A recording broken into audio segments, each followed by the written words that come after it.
ready to start. So again, good morning. Hi there, nice to meet you. My name is Josh and I am an international officer at the University of Plymouth today. Hopefully, those of you who are attending today's webinar are here because you either currently hold an offer with us or are still thinking about which university to join if you are thinking of coming to the UK. Hopefully today we can answer some of the questions that you may have. My colleague is going to go through the main body of the presentation and speak about the different attributes that Plymouth has, what your time studying of us will be like, and those sorts of questions. So as I said a moment ago, my name is Josh and I am an international officer. I've been in this role for about 7 or 8 years at this stage. My primary markets that I focus on are the Middle East and North America. I'm joined here today by my colleague Andrew Rossiter, who is regional manager for the Americas and the Middle East. So we are the people who come to your home city, your home state at either the NACAC events or some of the other events that we attend throughout the year. And overall, we've had a lot of experience working in the US, Canada, Mexico, North America. So if you move on to the next one, Ross, in terms of the presentation, what you'll be finding out today, we're going to start with a little introduction to the city of Plymouth. Not many people have heard of us, especially on an international basis. I believe on last count, I saw a fact that said that there are 52 Plymouths in the world. Plymouth, the United Kingdom, we were the first, okay? A lot of maritime history from us. So there are a lot of other Plymouths around the world, but we were the original, the OG, as we like to say. So we will give you some facts about Plymouth, about the university itself, where we're based, how many of us there are, that type of thing. Then we'll move on to the offer holders side of things. So as I mentioned earlier, most of you here today will be current offer holders with the university, or you may be still on your application process. Time is getting tight, but we'll be able to explain to you the differences, the language, the terminology that is used there. It can be sometimes a bit complicated to understand, so hopefully we can clear that up for you. Then moving on to hopefully when you've fulfilled the conditions of your offer and we say, right, time to come to us, get yourself ready. We'll then move on to talk about how you apply for your visa and the process involved in that, including that is preparing yourself both financially and in terms of packing. So we'll cover those subjects too, making sure you have everything in place you need. One of those topics is the accommodation side of things, making sure you have the correct accommodation for you. I know here today we have a mixture of undergraduate students and postgraduate students, so there are a few different options. It's not a one size fits all when it comes to accommodation in the UK, so we'll go over those topics. The next point is what's happening. So that is hopefully when you come to us, when you come to the university, in terms of the timeline, dates and what's expected in the first couple of weeks of you being with us. We'll cover that in this webinar today.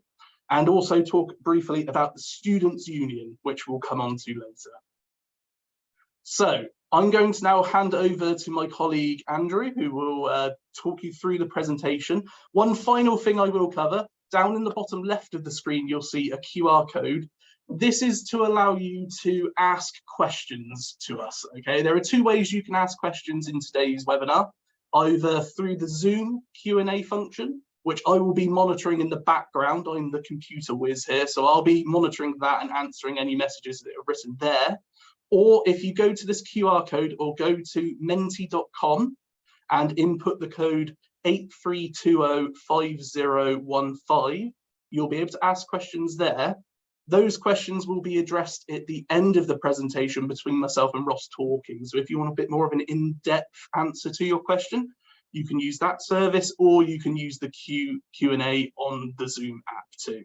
I will be finished in a second and let you get on with the presentation, but I will finally just say in terms of viewing this presentation, I would recommend either using Zoom on your phone or a laptop or a desktop. Don't use the Mentimeter to view the slides that we're showing, because there are a few videos that don't play in that format.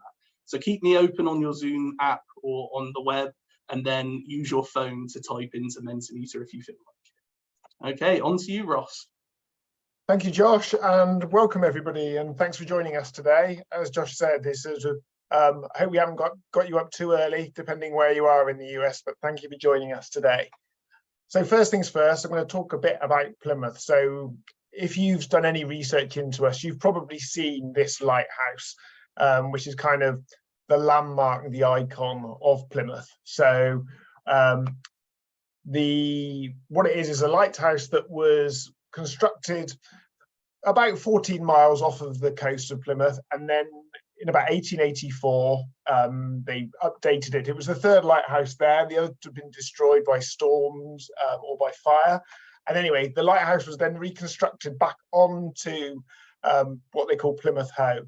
So this area here is a kind of an area where a lot of people socialize. If you're into roller skating, skateboarding, people are always out doing that. And in the summer, students are always hanging out, having barbecues and socializing down on the Hoe. You can get an ice cream, you're right by the sea. It's about a 10-15 minute walk from the university. So if you want to just get away from the campus for a bit and get some fresh air, it's a great place to sort of hang out. In the background there, in the sort of far distance, you can see Cornwall, which is basically the next county outside of Plymouth, so that's pretty easy to access. We'll come on to it later, but pretty everything in Plymouth is pretty easy to access, so you don't need to worry about transport costs and things like that. But like I say, I'll cover now and tell you a bit more about Plymouth itself. So we're not a huge city. It's about 270 to 300,000 people. At the university itself, we have about 18,000 full-time students. And there's a second university in Plymouth as well that covers more things like teacher training, things like that. But throughout the city itself, we have over 20,000 students. So it's really student friendly. The students play a big part in the city and the social life. So it's really geared up for being a student here. With the sort of the south of Bristol, we're still the biggest city in the region. So it's got all the modern facilities that you'd need in a big city, theatres, restaurants, cinemas, cafes, everything you'd expect. It's about 3 hours by train from London. So you can get a fast train. When you arrive at Heathrow, you can get to London Paddington, and it takes you about 3 hours on a train. We'll come on to living costs later, but it's kind of accommodation. The living cost in Plymouth is relatively cheap compared to other part of the country. We're not a big city, so we don't have the high living expenses you'd expect in a city like London, for example. We also say the further north you go, the colder it gets. So we're, I think, the second most southerly university in the UK. So I've lived here for about 20 years. I've seen snow maybe about 5 times. If you go to the north of the city, we have a big national park called Dartmoor, which is a bit at a higher altitude. So a lot of people go up there when it gets cold, and you can get snow up there. But in the city, we don't tend to get a lot of snow. I would say it does rain quite a bit. We get this Atlantic current. So bring a raincoat with you, I would suggest. And we're also known as Britain's Ocean City. So we're the only city on the Atlantic Ocean in the UK. We're a city centre campus. You probably heard different things. People talk about campus universities and city universities. We're a nice mix of the two. So we're a campus university, so everything is on one site. So all your accommodation, all your cafes, all your teaching buildings are all on one campus. But we're right in the centre of the city. So within about 5 minutes, you can reach the shops. 10 minutes, 15 minutes, you can get down to the seafront. So everything is within a really close distance. So you tend to find you haven't got to worry about transportation costs. Everybody pretty much walks or cycles everywhere. All of our student accommodation, like I say, even once you decide to sort of move out of the student halls of residence, if you do so, you'll still find you're within about a 15 to 20 minute walk of the campus. So rather than me telling you, I'm now going to play a video from one of our American students, Jordan, and she'll tell you a bit about what it's like to be a student in Plymouth.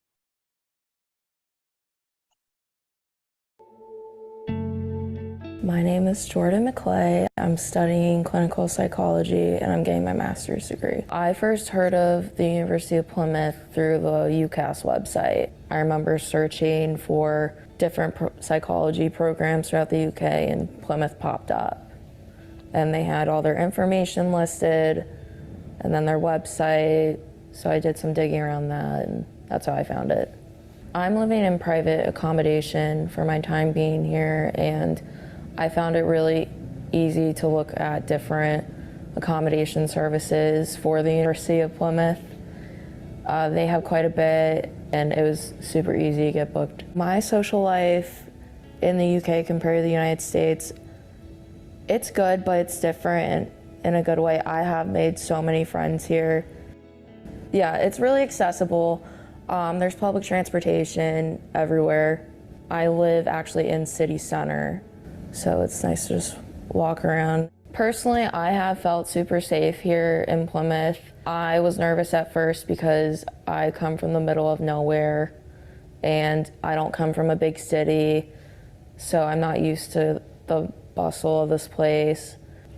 So the advice I would give to other American kids thinking about coming here, just go for it. Yeah, just do it.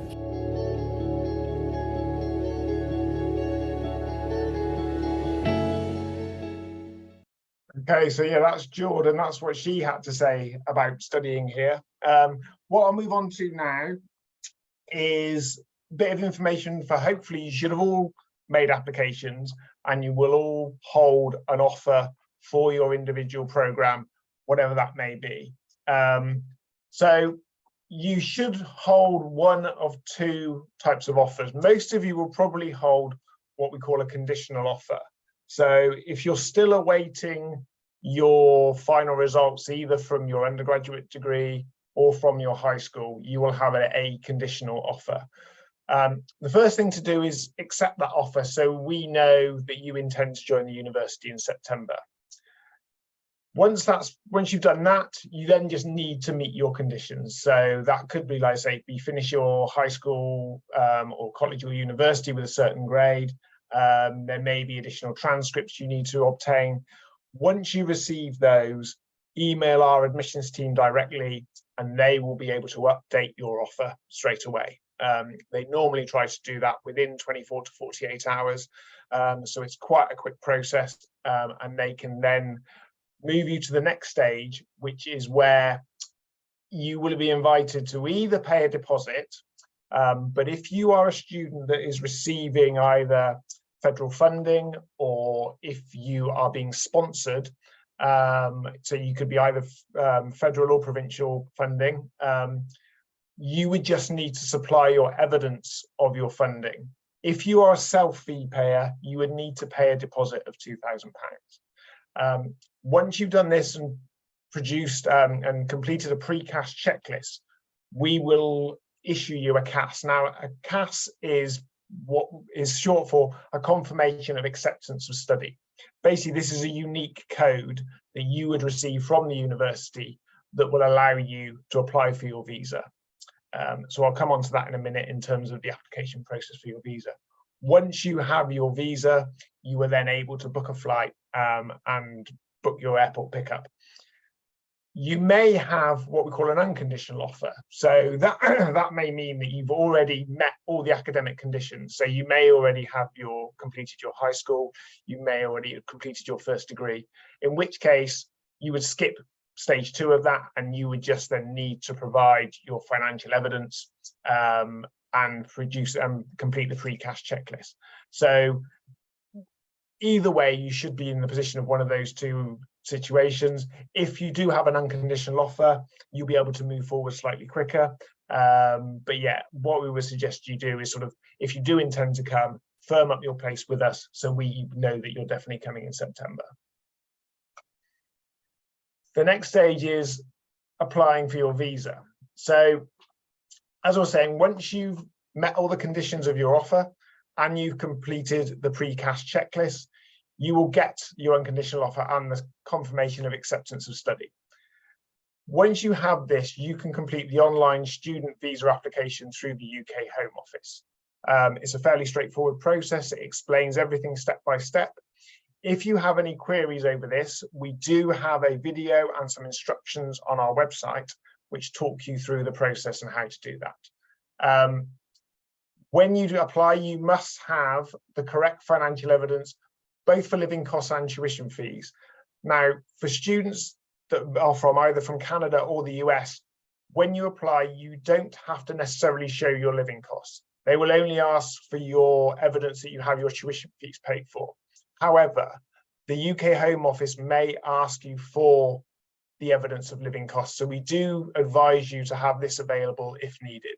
But when you submit your visa documents, you do not have to show that in the first instance. However, be aware that they may ask for that. You also need to show them the educational documents, your transcripts, your certificates that you submitted to the university. On top of this, you need to pay an application fee. Currently, that's £363 and a healthcare fee. Now, the healthcare fee is £470 for the year.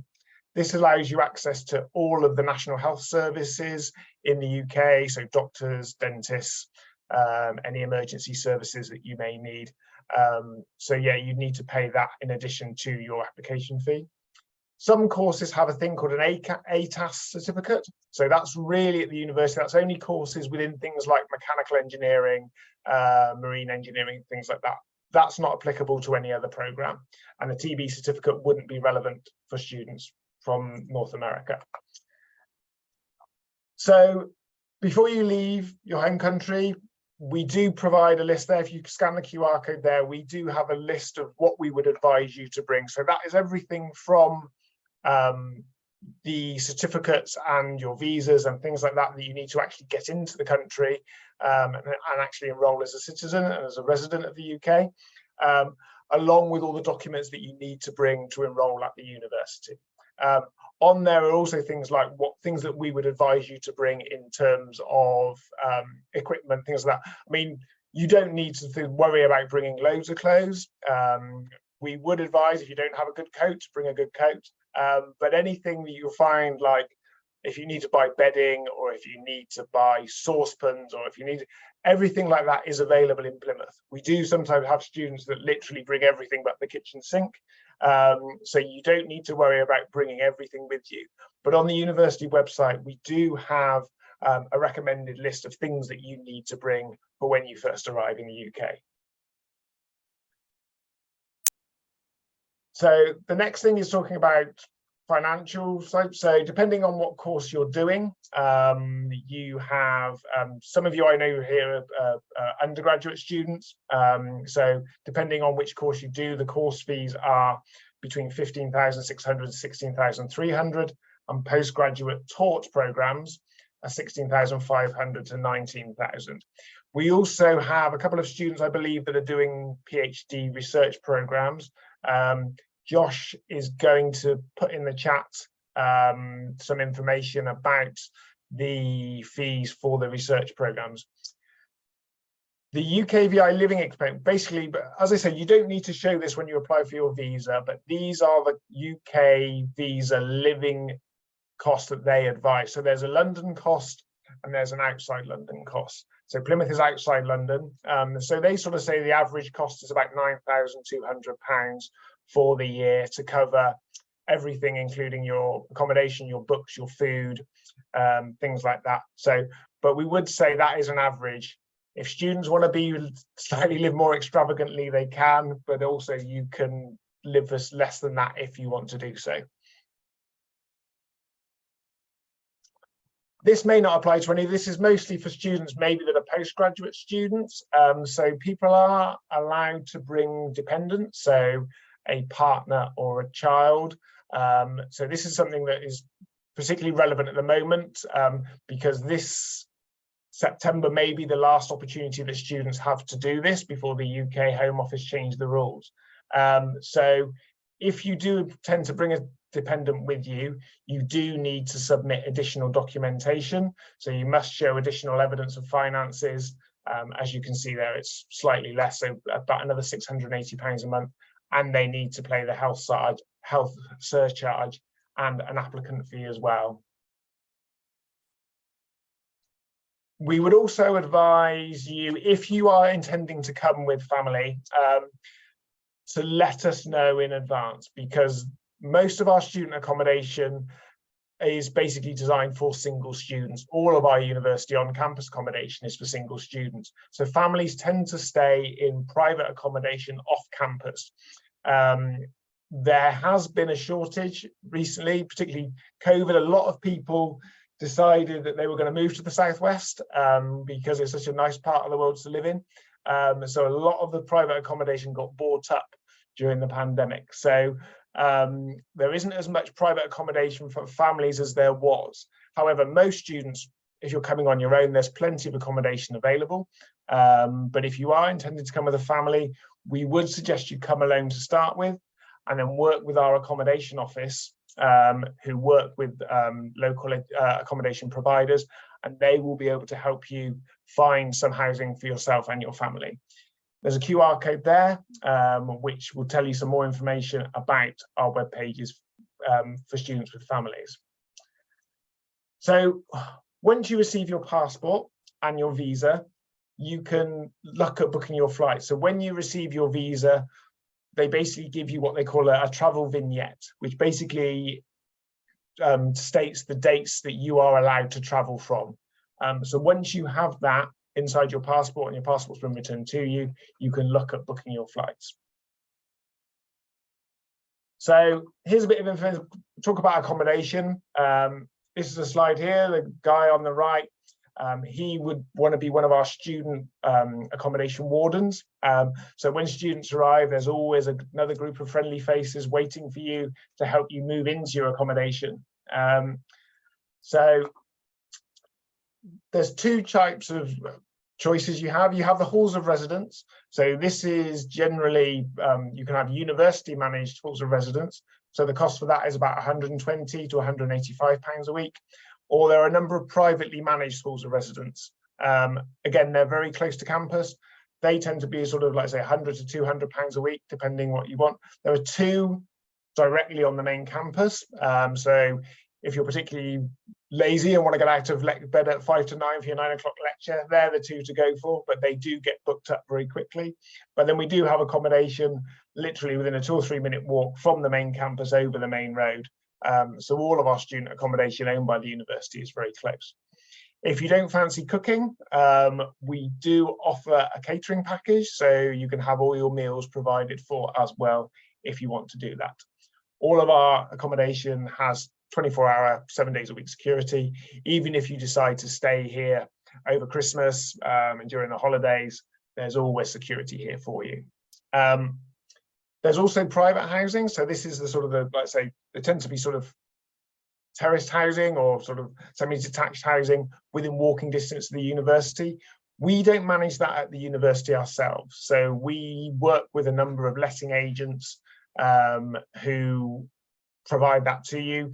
We can help you do that. There is some information there through the QR code regarding letting agents.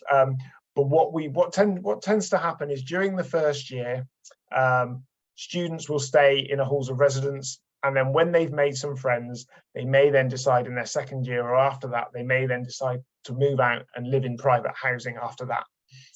But again, once you're here, it makes life a lot easier for you. So here's sort of some pictures of sort of our university accommodation. So as you can see, most of our accommodation here, you tend to get, there's no shared rooms, there's no dorms, everybody gets their own room. But depending on what you ask for, you may get a room with your own ensuite bathroom. But most students tend to live in what we call a cluster flat, which is where you would share a kitchen with maybe 5 or 6 other students. So these are the examples here of the ones. So Francis Drake and Mary Newman are literally on campus. Gilwell is about a 2 or 3 minute walk from the university. That's sort of the cheaper end of our accommodation. But like I say, everybody gets their own room. In the run up to the course starting, there are a number of Facebook groups, for example, so you can get to meet your fellow housemates or people who are going to be in your halls of residence. So when you turn up, you will probably already know these people through meeting them on social media. So yeah, the accommodation, they put on a load of events. They do cinema trips and things like that as well. So it's a great, when you first start, we would suggest that you do stay in the university halls of residence if you can. So as Josh was referring to things that are happening on campus at the moment. So we've got a few developments, a few things happening. I noticed we have a few students here that are planning to do some programs in engineering. So we have things like our coastal engineering, our civil engineering, electrical, but also some of our arts programs. So we have a brand new building opening this September that's open to all students. So you can see here, there's actually a garden cafe on the roof, which will be open to all students. But most of the facilities will be for the students in engineering and design. And that's opening this September. I'm going to play you a short video now to show you what sort of thing you can expect.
Yeah, so during my lunch hour today, I walked past the building and they were literally putting licks of paint onto it. So I think everything is on track for this to open in September. In fact, hopefully it may be ready before that. We also have a brand new building opening in September for students that are doing programs in our health professions. So any students that are doing things like occupational therapy, physiotherapy, optometry, nursing. We have a brand new building which is right next to the train station. It's called Intercity Place. So literally you walk out the train station and it's next to you. But that's only maybe 4 or 5 minute walk from campus, so it's not far at all. And there's a short video now to show you what you can expect in Intercity Place in September.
Yeah, so as you can see, we're making a lot of investments into campus.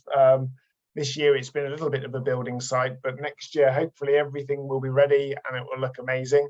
So yeah, it's quite an exciting time to be coming to the university. In fact, if I look out of my window from here, I can see the building at Intercity Place and the sort of the finishing touches that they're putting to it. So yes, it's it's an exciting time to be coming to do those programs.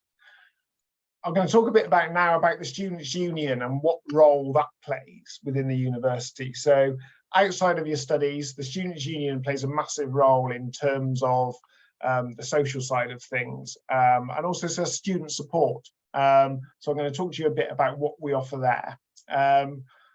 When you first arrive, you will have what we call a Freshers' Week. So this is a week where the students are encouraged to, basically there's a whole load of social events going on.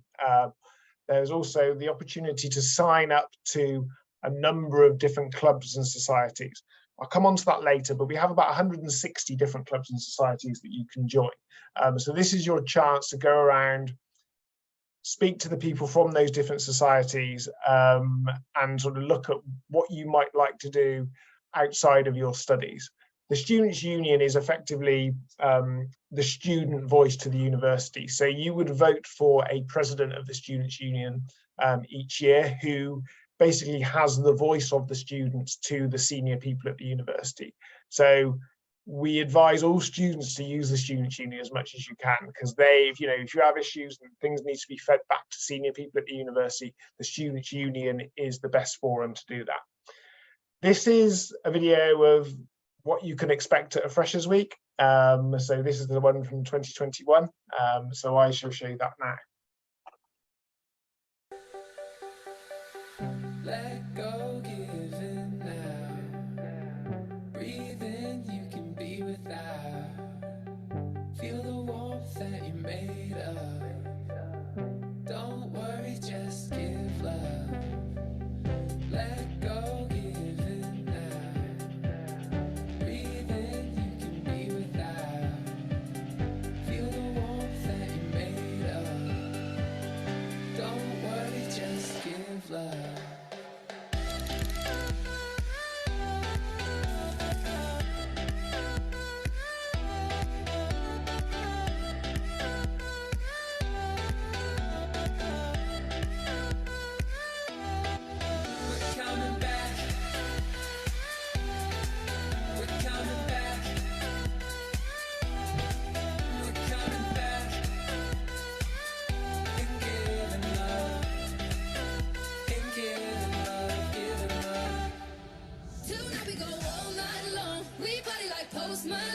Don't tell me to go.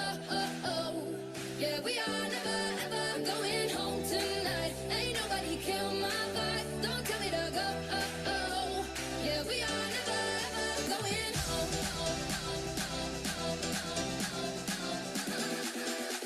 Yeah, we are never ever going home.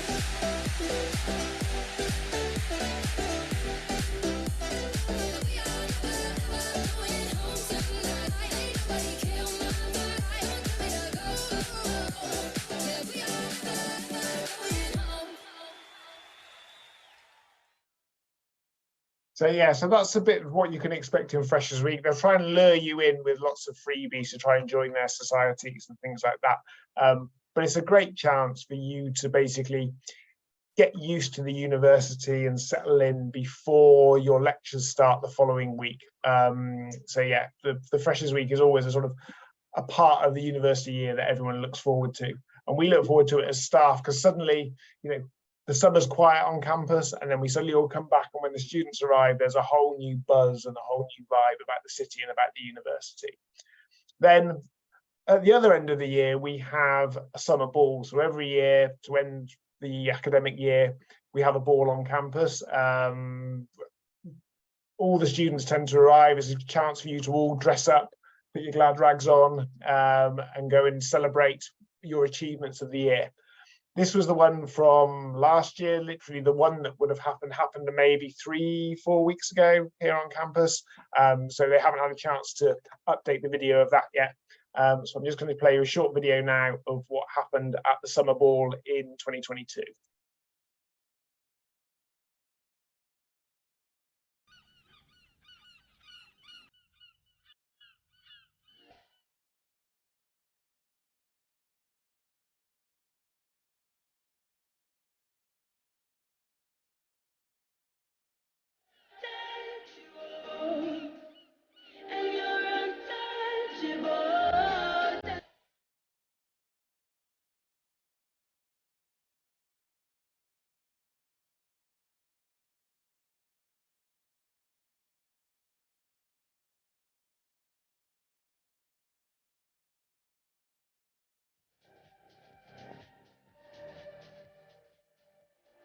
We got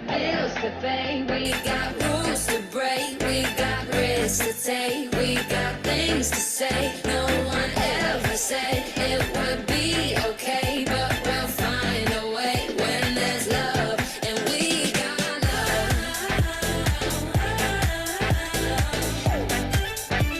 Yeah, it's okay, 'cause we got love. Yeah, it's okay, 'cause we got love.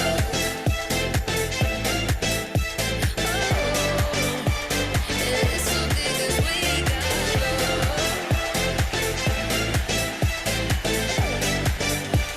Yeah, it's okay, 'cause we got love.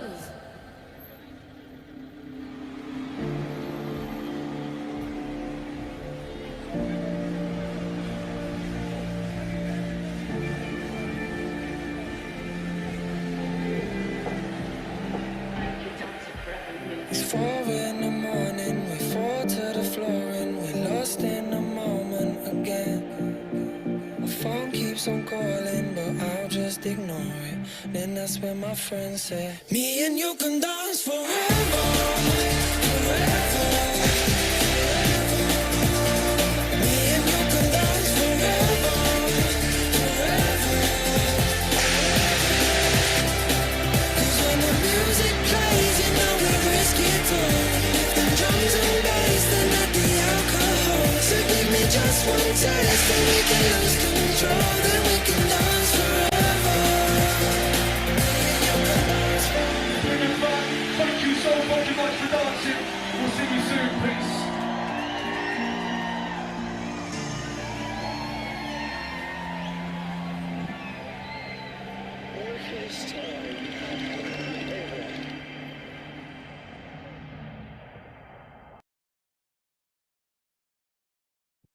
Okay, so that's the sort of a bit of a taster of what you can expect when you're here as a student in Plymouth.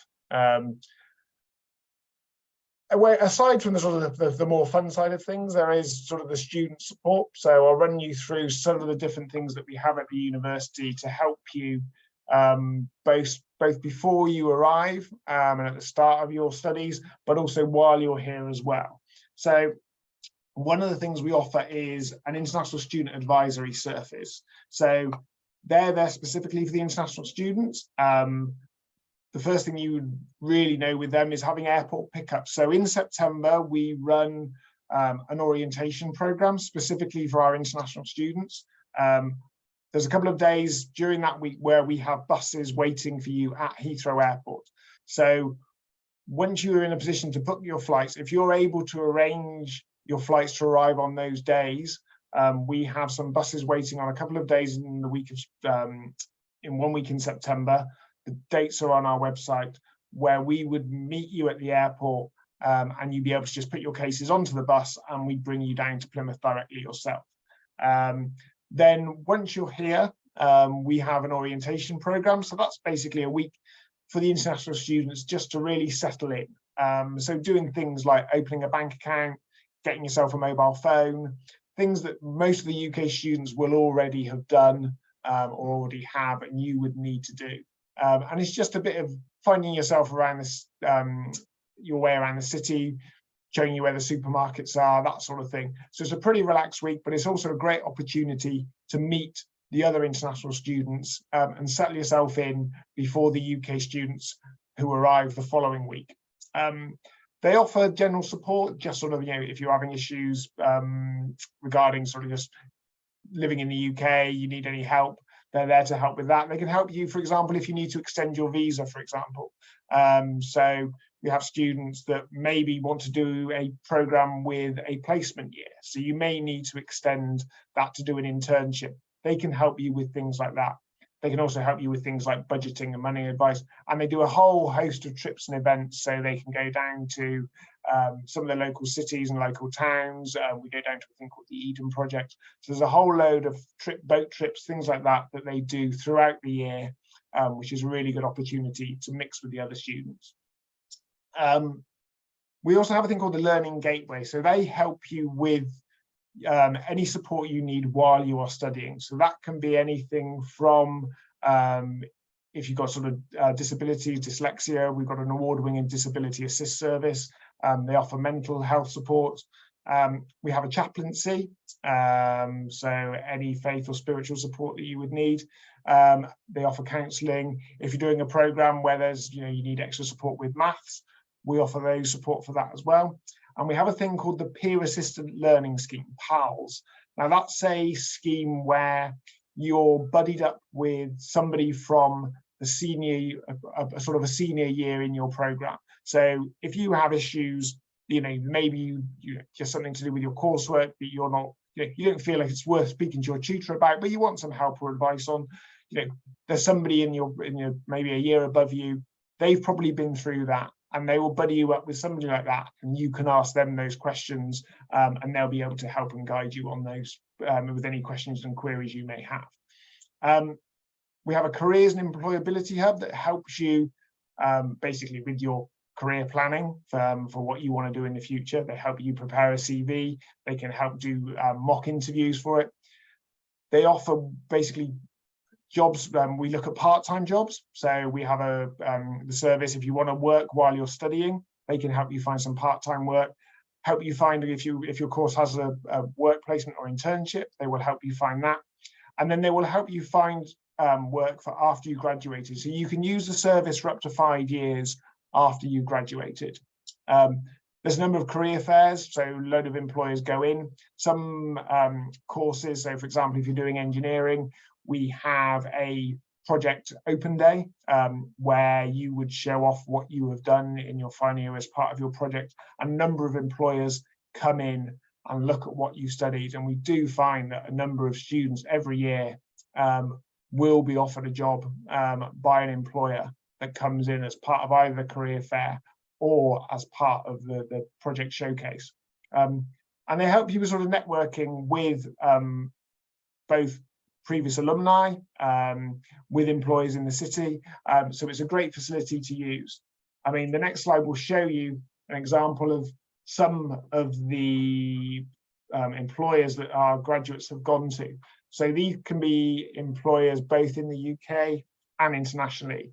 So our career service will help you, finding a job, both, like I say, you don't have to stay in Plymouth, it could be in London, it could be overseas somewhere. So there's a whole host of case studies on our website through that QR code there, which will tell you to a number of different sort of like student stories and student success stories about what program they've taken and how they managed to get a career in one of those areas. Going back to when I was talking about the societies and the Students' Union, these are just a sample of what we have. So obviously being by the sea, we have a whole load of sort of things that are related to marine, sailing, yachting, scuba diving, things like that. But one of the things that's, if you can find, if you're looking for a society and we don't offer it, for example, but if you can find 20 other people in the university that's interested, they will set up a society for you. But to be honest, with 160 different clubs and societies, it's probably everything's covered from knitting to football to American football, or football as you'd call it, or soccer for us. So there's a whole range of different clubs and societies available for you. If you go onto the Students' Union website, you can see that.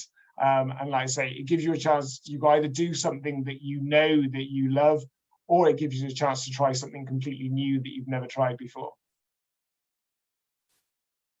This is one of our previous American students, Madeline. She studied the MSc in Sustainable Aquaculture. You can read there that she absolutely loved her time studying in Plymouth. And like I say, it matched her background, and she found, particularly to do with things like swimming and diving, it was a great place to do that, because we have a number of our courses offer the opportunity to do that as part of the program. You can read a whole more set of different testimonials through the QR code there. Okay, that's come to the end of the presentation. I see we've had a few questions come through, so I'll go to that now. I'll come back to this slide a bit later. So if you need to keep yourself in touch with us either through social media or to contact us directly through email, they're the way to contact us. So I'll go through now some of the questions that we've received. Okay, how much does the average international student spend per year in Plymouth? Okay, so as I said, the average cost, well, what the UKVI says is about 9,200, and we find that that's pretty accurate. I would say probably slightly less, probably around the 9,000 mark, but we tend to find that the 9,200 is a pretty accurate benchmark of what it is. Obviously, the main thing to look at is what your accommodation costs are, because that's the bulk of your living expenses. Obviously, if you're staying in accommodation where it's only £100 a week as opposed to £180 a week, that's going to be the biggest bulk of your costs. So that's the thing we would say to factor in, mostly in terms of what you would expect to spend in the year. Josh, would you add anything to that? No, I'd say that's definitely very accurate. A couple of years back, we were slightly lower than the average by a fair amount. However, we are currently going through a cost of living crisis here in the UK, so things are more expensive. So I would say realistically sticking around the £9,000 mark will mean you'll be able to live comfortably throughout your time here each year. The last thing we would want is for you to run out in the last couple of months of money during your studies and find yourself in a tight position. So aim for about £9,000 and you should be fine as long as you're not partying every single night. Thanks, Josh. How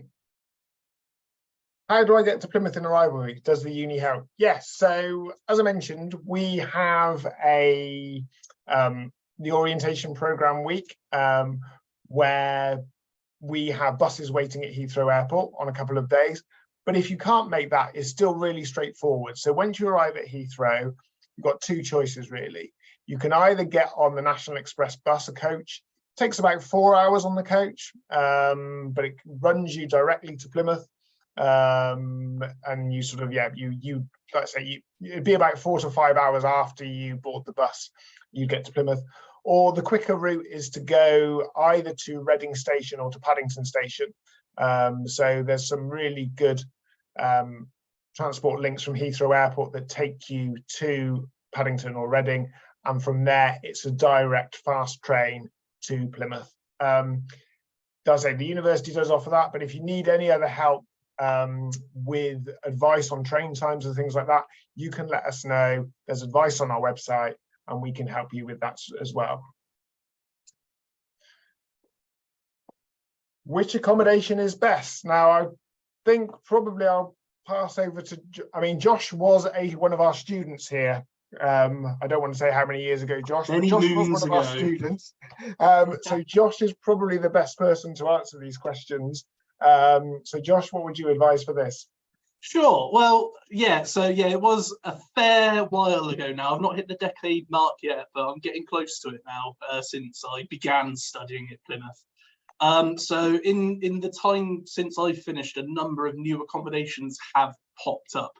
Most of those are privately managed halls of accommodation. So something that Ross mentioned earlier, we have university managed halls of accommodation, which are primarily the ones either on campus or right next door in our student village. But then spread out throughout the city, there are a number of these privately managed accommodation blocks where, for example, there is one just across the street to the south of campus, which is the tallest building in Plymouth. It's known as the Janus Shard, which is in reference to the largest building in London called the Shard. But basically, it has really up-to-date accommodation in there, as well as a cinema block and socializing spaces. So there's a really wide option. I think there's probably 8 to 10 different halls of accommodation that have popped up over the last 5 or 6 years. So there's definitely a lot of options there. If you were looking to stay on the university managed accommodation, so trying to keep things as easy as possible, I myself stayed at Francis Drake Halls of Residence, which is directly in the centre of the campus. You don't have to travel around or even taking part in the 3 to 4 minute walk from the other halls. You are right in the middle of it. I do have a few memories of waking up 5 minutes before a 9 a.m. lecture and still making it on time. So there are a lot of options there for you in terms of accommodation. Obviously, I personally think your primary focus should be the financial side of things. Yes, it was great me being able to live on campus right in the middle, but I did pay a premium for that service, whereas my other friends who I studied with during my time lived just off of campus in our student village. The cost significantly does drop there, and the quality, as long as you avoid a couple of them, Gilwell is probably, the rest of them are all more than reasonable. The only reason I state Gilwell particularly is that it is shared bathroom facilities in those accommodations, whereas all others are private ensuite, so you get your own private bathroom facilities.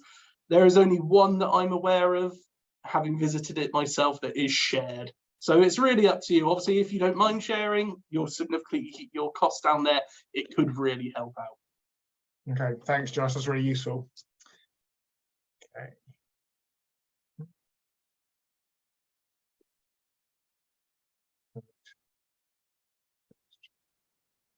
What are the term dates for September? Okay, I believe the term dates, so the orientation program begins during the week before courses start. So the International Orientation Week will start during the week of the 11th of September.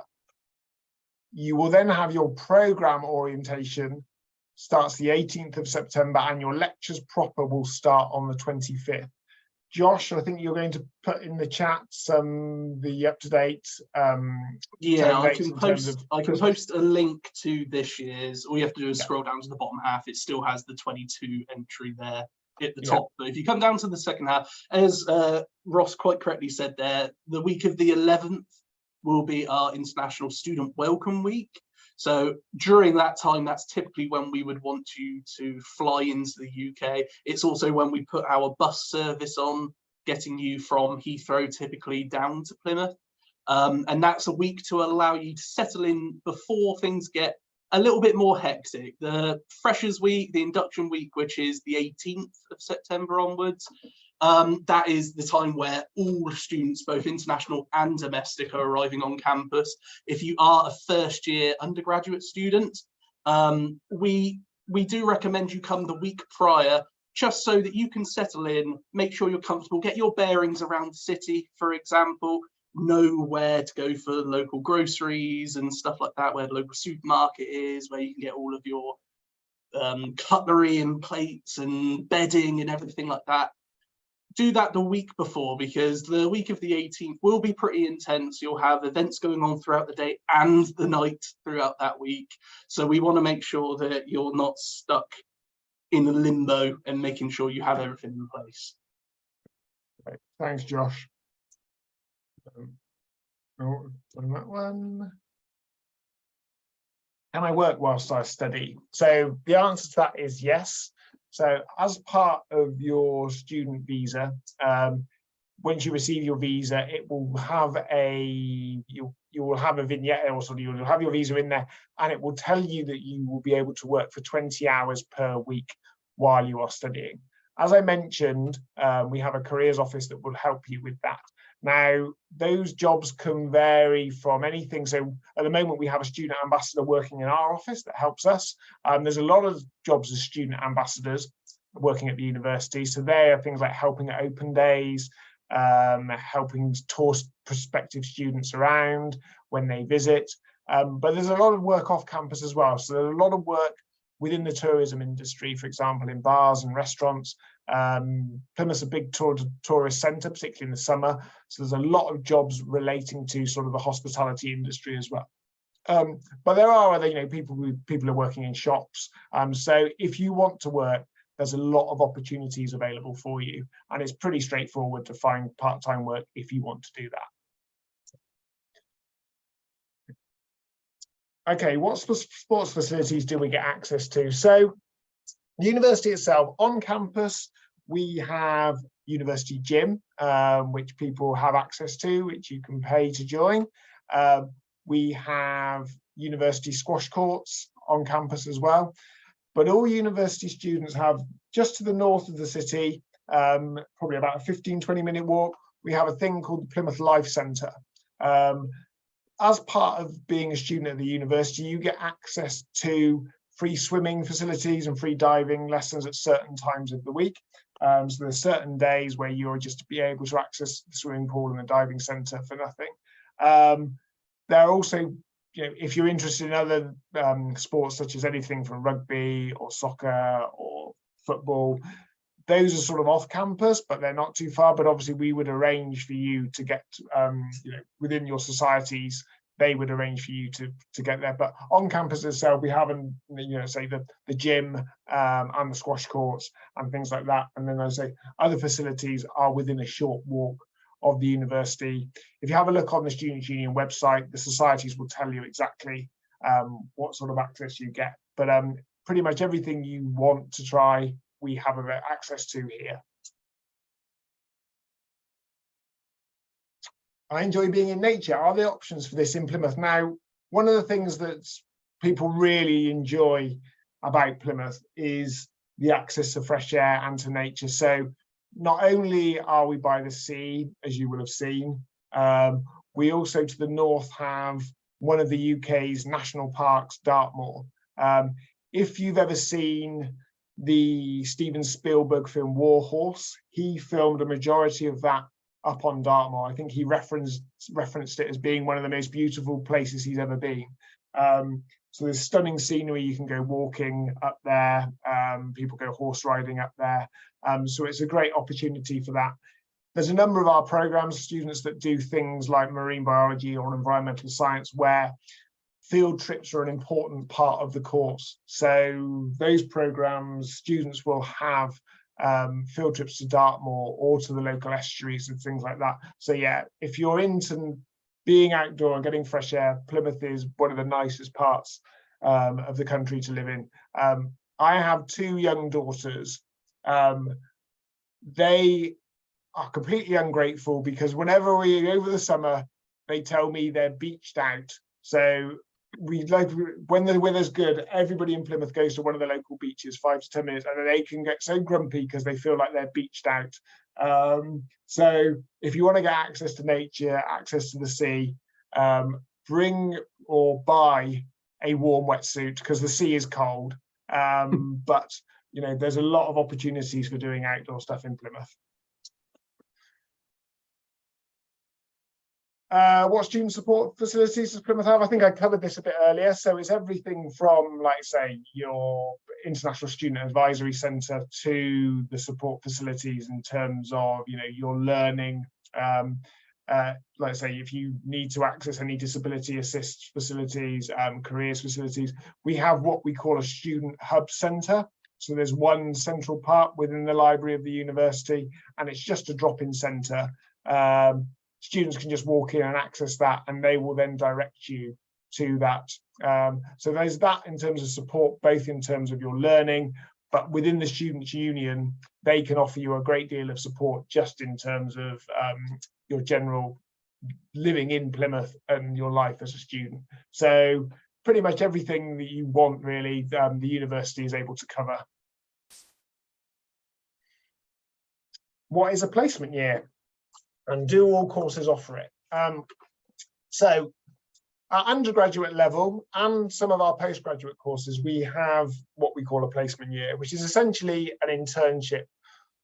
We often refer to these courses as sandwich courses. So what that means is you have 2 bits of teaching, or 2 bits of bread, if you like, and then in the middle you have a year of work. So generally it happens is you do 2 years of working, you then have your placement year, a year's internship, and then you have a final year where you come back to study. Now, not all students want to take the placement year. We tend to find, though, that students that do the placement year are way better prepared, not only for their final year of study, but also for working afterwards. Employers really like to see students that have got some work experience. It's a great thing to do in terms of you earning some money for a year. So you come back and you've got some money from that year's of work experience. You also sometimes find that the employer may then, during your final year, you may do a project. So we often find that sometimes the employer will say to the student, well, can you do a project based on what you learned with us for that year? And if you're really lucky, like somebody like Josh was our placement student here. So when somebody is particularly, if you've impressed your employer, you can come back and they may offer you a job for when you graduate. So Josh can talk firsthand about doing the placement year and how that benefited him. Yeah, well, thank you very much for those kind words, Ross. You're making me blush here. But yeah, I am a massive advocate of the placement year opportunity. Again, not every course has it as an availability, but the majority of them do.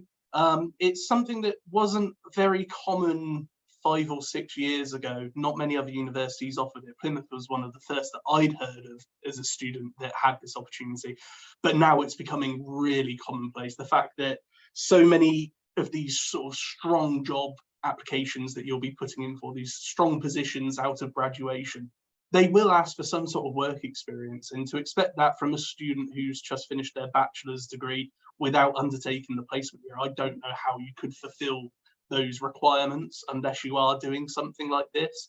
But yeah, as Ross said, as long as you impress someone and don't offend too many people, it's very commonplace that you're offered a job opportunity upon graduation. And as he quite rightly said as well, you can tailor your final year's thesis paper, your dissertation paper, on the chosen subject in which you undertook your placement year. So for myself, it was all to do with international student mobility, and it allowed me to actually have an in-depth look and provide the study to the international office as well, which is something that they found worthwhile at the time. Obviously, earning a bit of supplementary income is always helpful. Don't expect it to be the same pay grade as if you had just achieved your first graduate position. Okay, you're not qualified at this point, you're almost there, a couple more years to go, but it is definitely enough to support your cost of living. And for myself, I was able to save a few £1,000s to return into my final year, which meant I was able to have a lot more of a comfortable experience during my last year without having to live as a poor student, so to speak, which I had done for the prior years to that point. But no, 100% massive advocate for it. Any student I talk to whilst I'm at exhibitions or fairs, I'll always push it towards them if possible. It does mean an extra year, but I know for a lot of North American students in particular, if you were staying in the US and going to a college in the US, you would have been looking at a 4-year bachelor's degree anyway. So look at it as equivalent to that, but you already have a year's work experience in place. So you don't pay any tuition fees during that year. There is a small administration cost of a few £100s just to keep you on the books and make sure that we maintain a record of you. But the rest of it is money in your pocket, so it can really help you out during that year. Yeah, as Josh said, during the placement year, you are visited by somebody from the university to make sure that that you're doing something that's worthwhile. And like I say, we make sure that there's a number of employers that we work with that take our placement students every year. Not all of our courses offer it, but most of the programs within engineering and science and business, there's just a few things where for example, within the arts department where it may not be included, but a lot of things within health professions, they will include internships as part of the program. So it won't be a separate year. So if you're doing things like occupational therapy, physiotherapy, there will be clinical placements and things involved in that will just be number of hours in each, but that's included as part of the program, and it's not necessarily a separate year.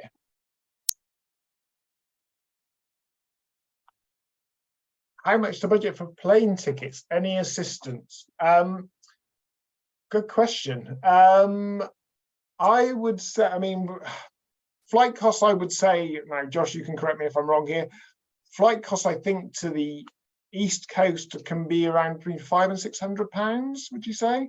Yeah, so I've actually just pulled it up on Google Flights here because I saw this question coming in earlier. Okay. So I booked for the 11th of September, which is when we're saying the start of the International Orientation Week takes place. I'm seeing flights single economy at the moment for £300, just under £300, so about $340–50. Obviously, we are a bit in advance at that stage, and as you can expect, that time of year is very busy with American students flying to the UK. So I could expect it, yeah, to come upwards of maybe £500 rather than 300 currently. For West Coast, so I looked from an LA flight coming in on the same dates into Heathrow, and that was showing currently at £520. So again, obviously, the further over you are, the more expensive it will be for you to come here. But I would expect it very rarely to go above £600 for the East Coast and about £1,000 possibly for the West Coast if you are leaving it until the last moment. Okay. Thanks, Josh. Thanks for looking into that. Okay. And I think that is it for the questions. Yeah, I think we've covered. Okay, that's great. Thank you. Okay. Thank you, everybody, for joining us today. If you do want to keep in touch with us, there is an email address at the top there. Please email us. That will go directly to our colleagues in the international office. They can forward that to Josh or to myself, and we can answer any other questions you may have. I think if that's it, then I think we've answered all your questions. Thank you again for joining us today. We really appreciate your time. And fingers crossed, we look forward to seeing you in September. Yeah, hopefully we'll have you with us soon. Just to let you know also, we are putting a recording of this on YouTube as well, probably this evening at some point. So if you do need to revisit it, or if you want to share it with your friends or family, feel free to do that. We will email all of the registrants of today's webinar a link to that as well. So you can find all of the information we've mentioned to you in that link. But yeah, thank you very much for spending some time with us today. And we hope to see you again in the near future. Okay. Bye-bye. Okay. Thank you, everybody. Thanks for joining us today.